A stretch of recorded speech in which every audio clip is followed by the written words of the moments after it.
Welcome back to the wood shop. Now today, in this unassuming little box, I've got quite a treat for you. At least it is in my eyes. This might be one of the nicest hand tools I've ever laid my eyes on. It's packed with a lot of features, and to me, one of those features stands out above the rest. If you want to see what that is, just stick with us.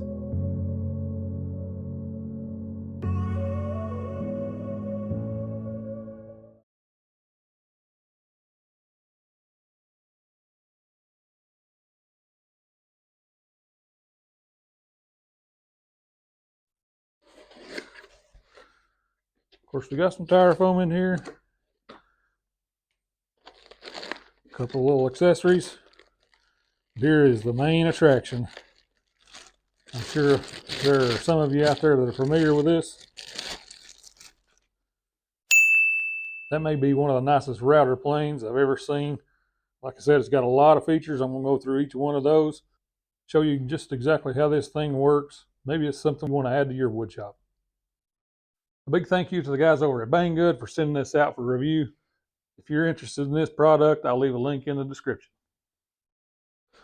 Of course, it comes packaged very nicely, so there shouldn't be any damage. Now this is, as you can see from the top, hopefully, is Hong Dui and Katz Moses.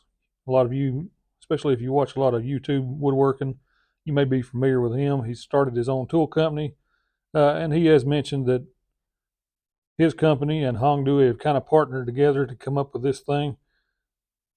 Let's show you some of the things it comes with besides the router plane itself.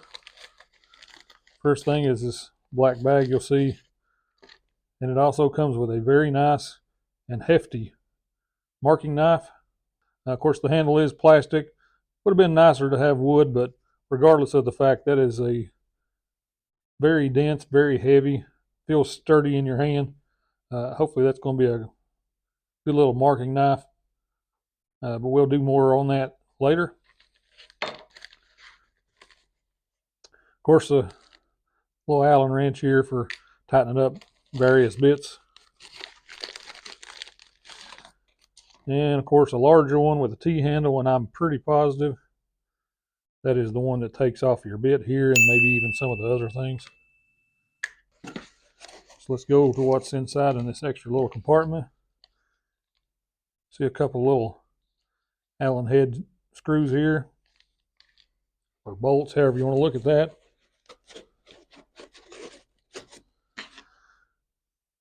And I knew this was in here. Wasn't sure initially how exactly it worked, but this is another feature I think is great because I've not seen very many, if at all, that has this. So this is a guide. Mount this on the side, either side, and that's going to line up so you can make your own dados with this thing if you wanted to, grooves, however, depending on which side you want to do that with. And we're going to test that out as well. When I opened this box, I initially told you one of the first things we seen inside the bag anyway was this marking knife, and as it does say right here, the marking knife. But I also looked through these instructions, and even though sometimes I let on like I don't look at these instructions, I do read through there because you'll find information a lot of times that may inform you about something that you don't know. And it very much did for this. It's also a blade holder. So I just assumed this was for the marking knife, and then the blade that comes in this was separate.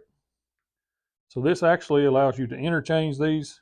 You can use both blades on the router plane. Also, you can use this as sort of a guide. Blade holder allows you to sharpen this thing back and forth on your stones, make it easier instead of trying to take these small pieces and hold them with your hand. A nice little inclusion there, and a double purpose one at that.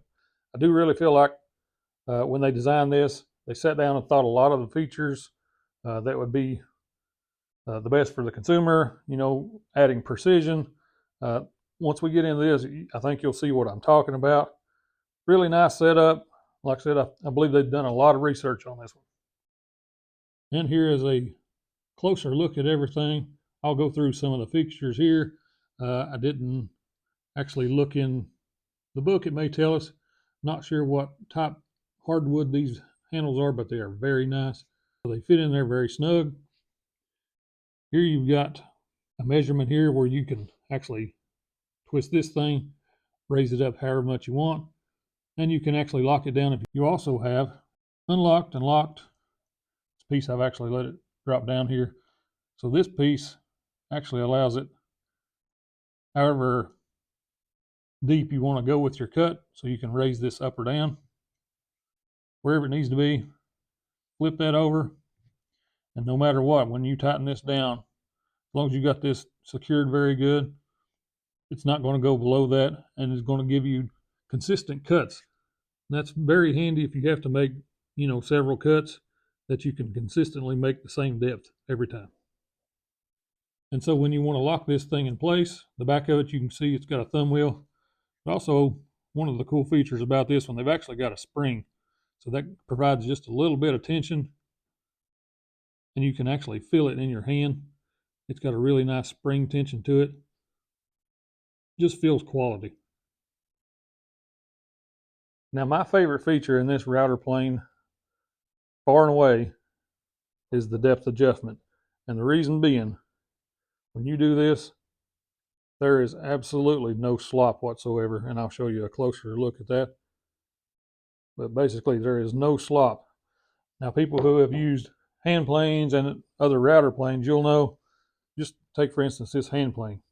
When you want to set that, I'm starting fully against it. There's quite a bit of take up before that actually moves that blade one way or another. And same way going forward. There is quite a bit of slop here you have to do to make it move one way or another. Not a big deal. However, when you get one that adjusts so finely like this one, it is just super precise.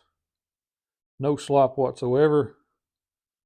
If you need to dial in any cut, simple to do. When you get it where you want it, turn around, lock it down, and you're ready to cut.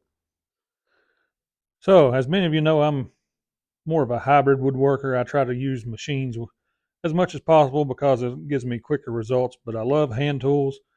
And one of the things you'll run into a lot of times on a table saw, I just ran this through there really quickly on a single blade. Now, I didn't bother to change out the dado stack, but even my dado stack a lot of times leaves grooves, and I'm sure you can see those. Sometimes they're even worse than that. So we're going to try the router plane on that today and see if we can clean those up a little bit. And so as normal, we want to loosen this.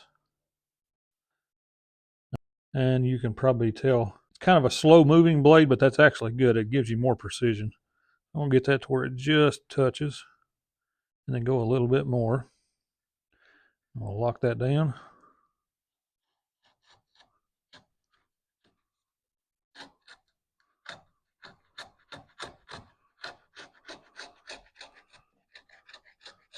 I'll say, just judging that initial pass, it's pretty sharp. We can always get it sharper. But that's beside the point. Let me get this clamped down a little better.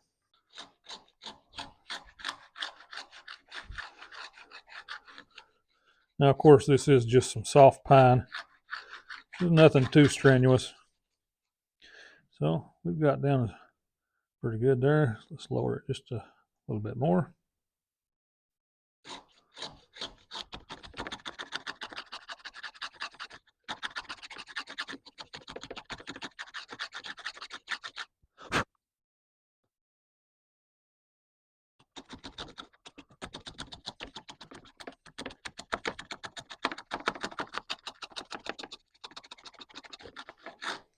Turn it around and see what it does.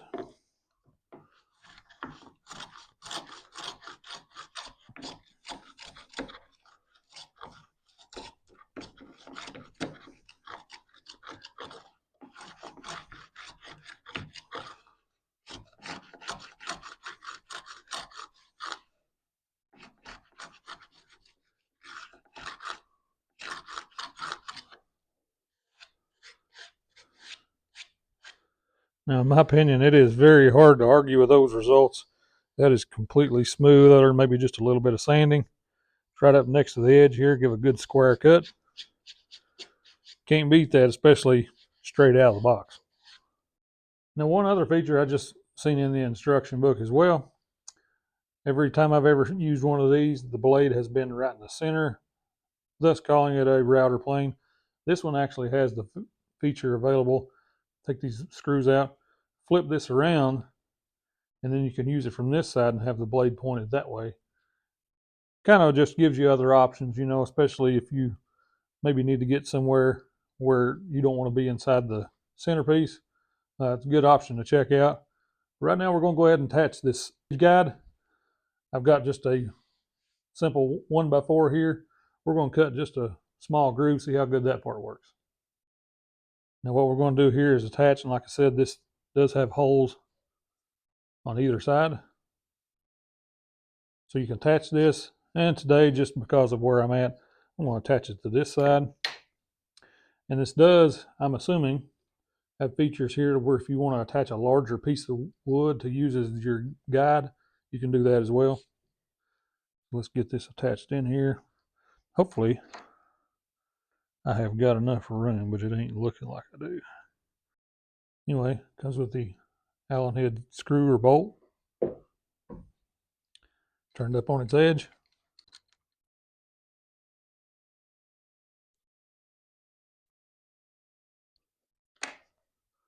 And then of course,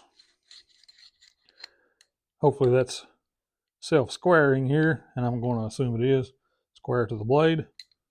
And then you can adjust this depending on what you've got your mark set up as. Yep, and I'm going to have to raise this up just so I'm not hitting the table. And we're not going to make a super wide groove. We're just going to start about there. It looks good to me.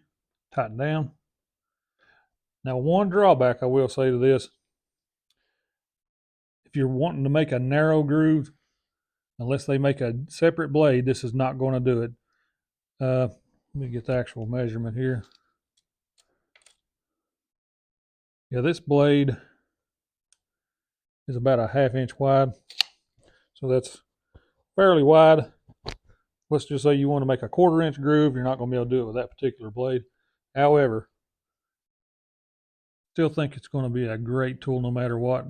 Like I said, you may be able to find more blades for this as well. Let's go ahead and get this started. Loosen up. And as normal, we'll go down to where we just touch.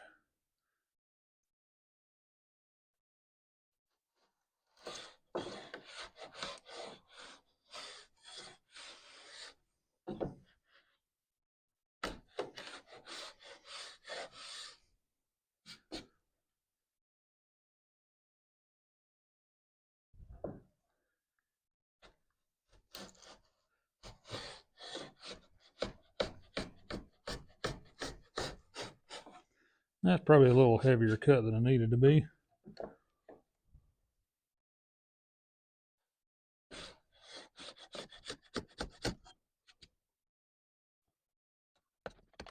No, definitely good.